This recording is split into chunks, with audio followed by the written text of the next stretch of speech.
CAC 40 est en baisse de 0,36% actuellement. Reda Aboutika nous accompagne pour cette séance de bourse en Europe. Analyste de marché chez XTB à Paris avec nous en duplex. Bonjour et bienvenue Reda. Effectivement, peut-être que les résultats d'entreprise bien dégradent un petit peu l'ambiance sur les marchés. Rappelons qu'on était au plus haut annuel il y a quelques jours à peine, notamment à Paris et sur les indices européens en général. Oui, exactement Grégoire, mais avant cela, il y a le nouveau rebondissement concernant le Brexit qui a renforcé l'incertitude, une incertitude qui pourrait perdurer.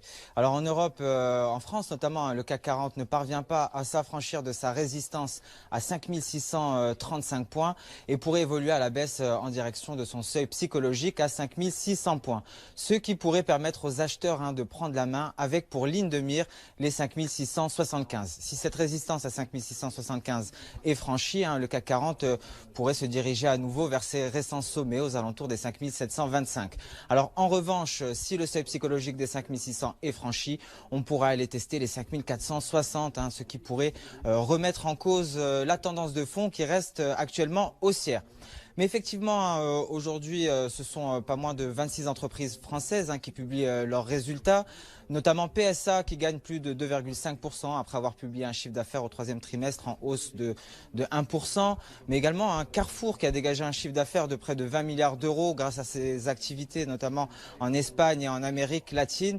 Cependant, attention aux valeurs technologiques pénalisées par Texas Instruments qui a fortement déçu sur ses perspectives d'activité. Alors encore une fois, ce sont les conséquences de la guerre commerciale qui se font ressentir et ce sont les valeurs technologiques qui en pâtissent, dont notamment en France STMicroelectronics qui perd plus de 1,4%, également son concurrent allemand Infineon qui pèse sur la cote du DAX 30. À présent, sur le marché d'échange, le sterling, bien entendu, retiendra toute notre attention au vu de l'actualité. Alors, le GBP-USD avait testé les 1,30 dans l'espoir d'une issue favorable du Brexit et il s'est replié hier en effaçant ses gains des deux dernières séances.